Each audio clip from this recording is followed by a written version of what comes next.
Tu me mens, a simplement posté Sheila sur Instagram en légende d'une photo de son fils Ludovic.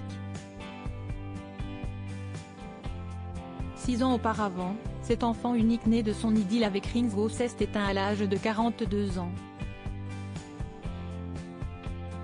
Si est-il en novembre que la mère, en deuil, avait brisé le silence dans une interview accordée à Paris Match. Son dossier médical a révélé que Ludo est mort des suites d'une overdose de cocaïne provoquée par l'absorption massive de cocaïne et de benzodiazépine qui permet de contrer les effets de la drogue et permet au corps de tenter de reprendre un semblant de cycle normal, avait révélé la chanteuse. Je ne lui donnais plus d'argent, parce que je savais très bien où il finirait. J'ai participé au financement de nombreuses cures pour l'aider à se désintoxiquer.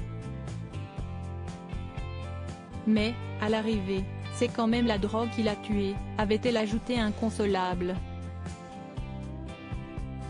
Cette interview intervenait alors que des rumeurs de suicide avaient couru auparavant. La piste d'une overdose médicamenteuse avait ensuite été avancée par Paris Match, ces médicaments étant les seuls à venir à bout des terribles angoisses qui le saisissent à lui en faire perdre le souffle. Mais, selon Sheila, si est bien la drogue qui a tué son fils il y a 6 ans.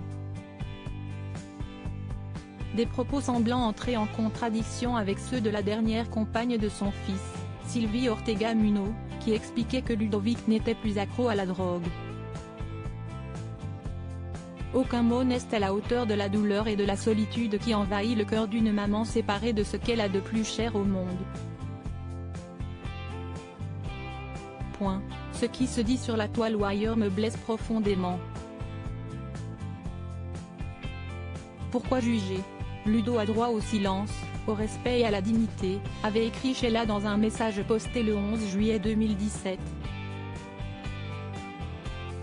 Sheila, retour sur son évolution physique. Un hommage en chanson quelques années plus tard.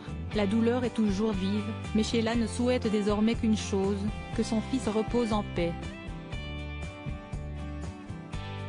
Si est dans cet esprit de douceur que la chanteuse a sorti en 2021 une chanson hommage intitulée Cheval d'Amble. J'ai eu beaucoup de mal à la chanter, ce n'est pas évident, mais j'ai été au bout, je l'ai fait pour lui et de là-haut, je sais qu'il entend. J'avais envie que ce soit quelque chose qui va au-delà d'une chanson. Le reste, fermez juste vos gueules, avait-elle lancé sur le plateau de Quotidien sur TMC, en mars 2021.